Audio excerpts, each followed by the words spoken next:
welcome back to Linda's Pantry. So today I'm going to do a pizza dough recipe for you. I did those pizza roll-ups with my whole wheat pizza dough, and I got quite a few of you that want me to show you the recipe. And it is really a nice, healthy alternative because let's face it, we all have to watch what we eat once in a while. And we're really trying to watch what we eat and really doing healthy stuff.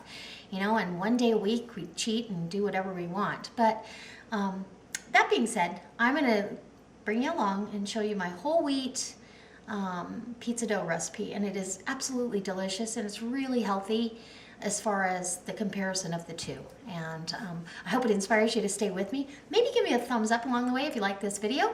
Let's see, go over and visit my Facebook page. If you're on Facebook, hit that like button and you get notified whatever I'm doing over there.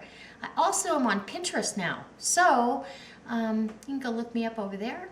I also have my Wild Tree website in the description box below, so if you'd like, go over and check out some all natural, all organic products.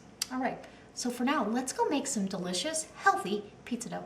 Come on. All right, guys, here we go. So these are the stars of this show here. We've got yeast, and we've got water, honey, vital wheat gluten, whole wheat flour from King Arthur. I've got my white flour behind me. I've got some organic flaxseed, some Himalayan pink salt, and some extra virgin olive oil. I'm going to first get my yeast started, and I go pretty heavy on the yeast. I put a tablespoon in there, and I keep my yeast in the freezer. That's why it's all frosty. Not that I've ever had, I had yeast go bad once that was 100 years old, and I probably used too hot of water because it said warm water, and you know, human beings, we just go overboard. Sorry about that. Okay, so we're going to get started, and I'm just going to mix this in here, and because yeast likes something to start feeding on, I'm going to put a little honey in there. You only need a pinch of sugar or some honey. Honey's going in our recipe too, but that'll give it something to wake up to. And we'll let that bloom or prove, yeah, so it's just going to sit here and hang out while I get the rest of the ingredients are ready to go. So we'll set that over here. Now, in my mixing bowl, my mixer that my good friend gave me, I just have absolutely love this thing. So in there I want about a cup of white flour. Okay. So it's a 50-50 mix. You could do 100% whole wheat. I just think it makes for a pretty dense dough that I don't know if everyone would enjoy that. It's definitely healthier. And I like King Arthur's whole wheat. And again, that's it. We're going to do the same measurement. And I may have to add or take away. I might have to add or take away flour. Put this over here. And then I want a tablespoon of this vital wheat gluten, and I'm doing heaping. That'll help the dough be a little loftier, and it just helps things along. So I'm going to go ahead and do my salt here. And you want, half a teaspoon. I've done it without salt, and trust me, I didn't even know it. So it's all good. Just to your liking. So I think you could probably leave it out without a problem. Now I've got some flaxseed. I'm going to put 2 tablespoons of flaxseed. You could use wheat germ. That is wonderful. Wheat germ would be perfect in this, but I am out of wheat germ, and I can't believe that. So now I'm going to get this dry mix all mixed up, lock her in place. I'm just going to mix that up.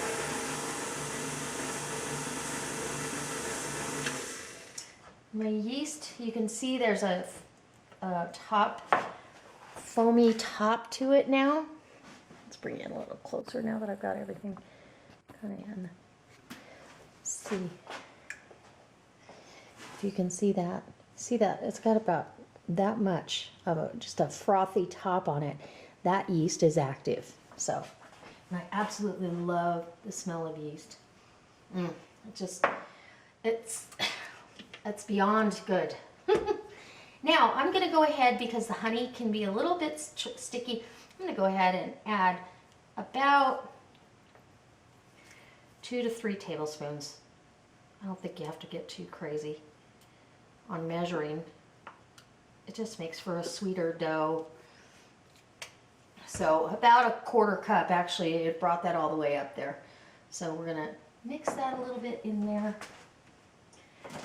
before I transfer it. Ooh, now it's really getting active because it's got all kinds of sugar to feed on. Okay, so we're gonna pour that in. Make sure you get all your honey in there. Okay. Nice. I had some yeast the other day that got so busy that it overflowed the cup, and I was like, ooh. So, anyway, now we're gonna pour in our olive oil, and again, I want 2 to 3 tablespoons. 1, 2, 3. And there you go. 2 to 3 tablespoons of olive oil, and we'll need that olive oil in a little bit for the rest of this. So then I'm just gonna, this is really how simple and easy this is. We're gonna go ahead and mix this up.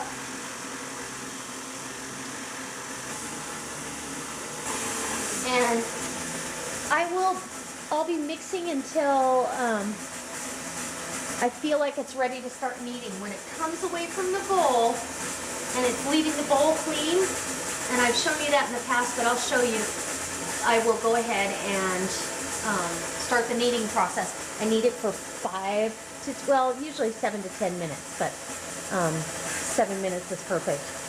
So I'll be right back. Sorry about the noise, but can you see how that's coming away from the bowl nice and clean? That's what we want. Now that dough is ready for the kneading process, and we're gonna get kneading this. We'll knead this for 7 to 10 minutes, and I'll bring you back when I start the rising process. Smells good already. Okay, it is time to turn that off, and we have a beautiful dough. Let's see. Go ahead and pick this up. Oh, it's heavy too. Look at that. It's all stuck to the hook. So what I'm going to do before that falls, put you down right there. And I'm going to grab the olive oil again. I'm going to go ahead and let it rise right in this bowl. The bowl is so clean in there. And put a little oil down. And then I'm just going to, a good pizza dough, or even a bread dough for that matter, should not, to me, should be sticky, but not stick to you. You know what I mean? Anyway, so I'm gonna get my hook off, and you always want to put your, oh, I have to get that off too. Store your KitchenAid with the housing, the top part down, so the oils don't run back into the motor, and so. And I've got this beautiful, absolutely gorgeous dough.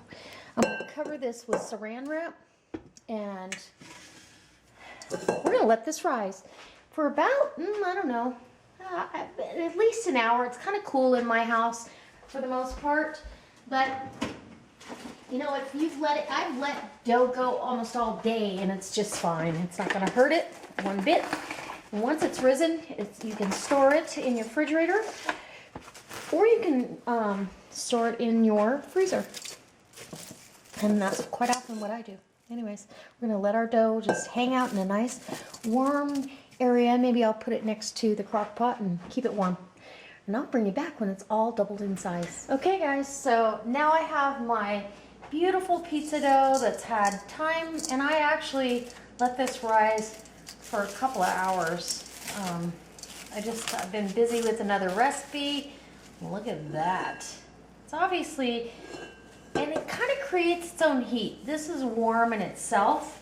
So, and I like putting the plastic wrap on here. It doesn't touch the dough, but it keeps the dough really moist. And this is so lofty, as soon as I touch it, it wants to deflate.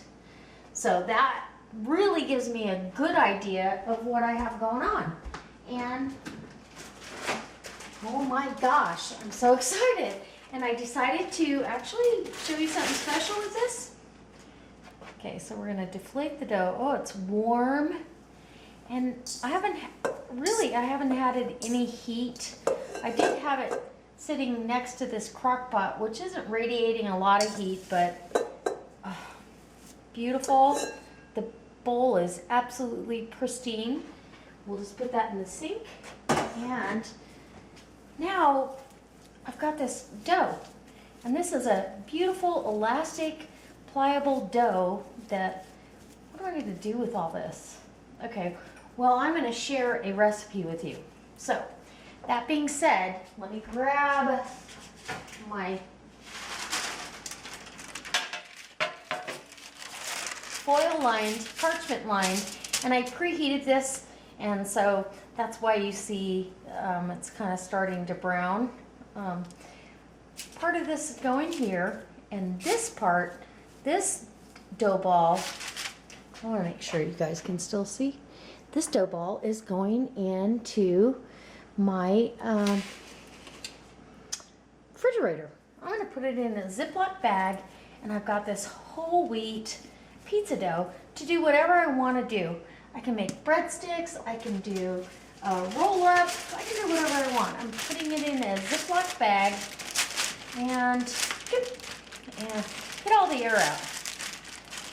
And you put it in the fridge. It might rise up a little bit, sometimes they do, and you just kind of punch them down.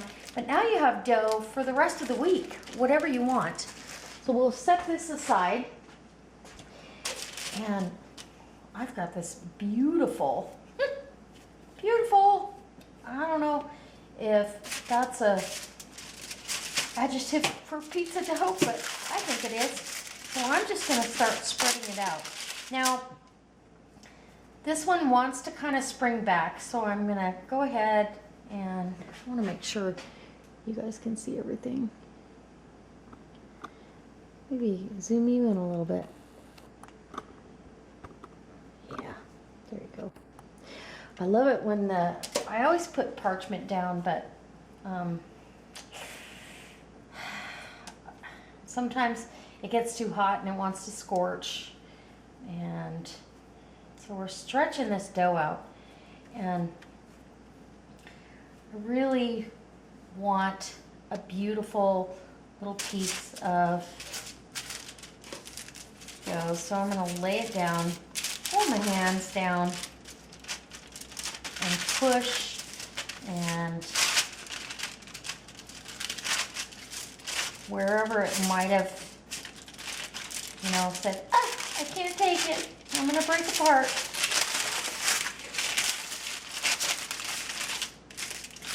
It's all good. And then, I guess you could call this a pizza. We're going to actually have this in a little different manner, but, or a roll-up, either one. So I've got this roasted red pepper spread from Trader Joe's. I absolutely love this. It's delicious. And it kind of separates a little bit in the fridge. I'm going to set this down. I did this on a sandwich, my stuffed sandwich basically. And it is amazing. Oh, you don't even know how good this is.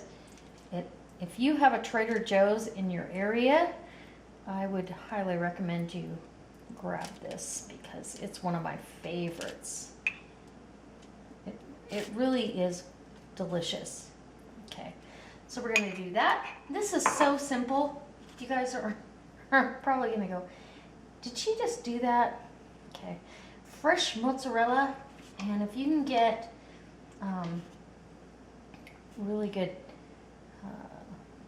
mozzarella in your area, I recommend that as well, because grass-fed beef and any of those things is just, it's so much better than the stuff you get in the regular grocery store. So this is just super delicious.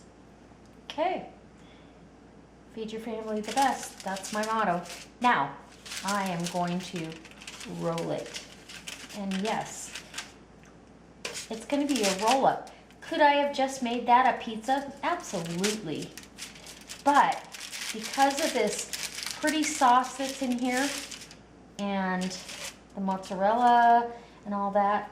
I want to make sure that this is exactly what the doctor ordered, and it's beautiful. Okay, so we're gonna now grab my Parmigiano Reggiano and grate some down over the top. Because who doesn't love parm? Oh my goodness, I don't know anybody in this house. So we're just gonna grate down some Parmigiano Reggiano, Parmigiano. Yeah, don't let me sing on YouTube, okay?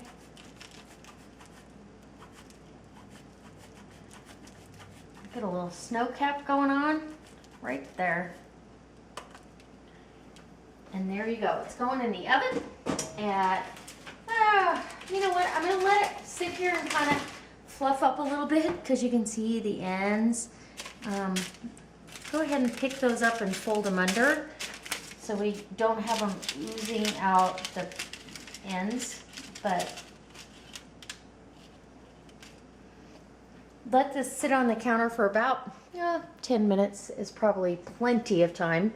And then I'm gonna go ahead and put it in a 400-degree oven until it's crispy and golden brown, and you can see what happens next. Okay, so here I have my roll up, and this is all done. I've taken it off the parchment that was in the oven, and I'm gonna just spin this around. You can see some of the cheese and some of the spread has come out of the layers. I'm not going to worry about that. We have a beautiful brown, crusty. I wish I was right-handed so I could show you everything like you want to see it.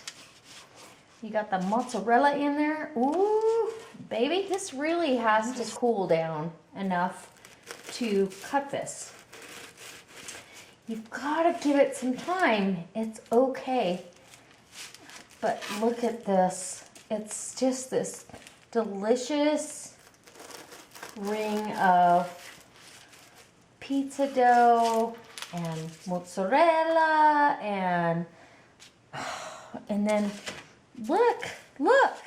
If you have this for a party, oh my goodness. Okay, so I'm going to give you a bite. And we'll get on this. Because I know you want to get on your way. Hold on.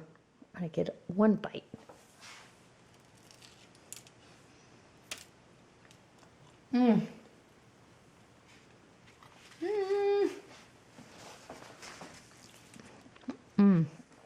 Oh my gosh.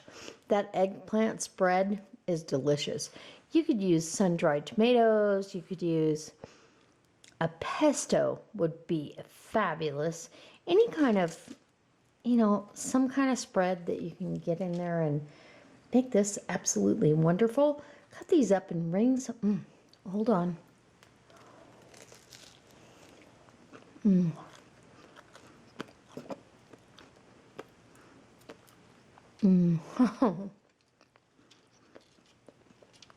And know that this dough is hearty and it's got whole grain, flaxseed. That's absolutely fabulous. So I truly hope this inspires you to, for one, come back next time. Give me a thumbs up. Maybe two. Post it on your Facebook page if you have one. And really and truly, guys, try this. It is delicious. And I would prefer to make this with pizza. It rises up really nicely, and you're just going to be delighted by how light and airy this whole wheat dough is. So I hope you come back. I hope that I've inspired you enough to subscribe, give me a thumbs up, all those good things, and see you next time. All right, guys, God bless.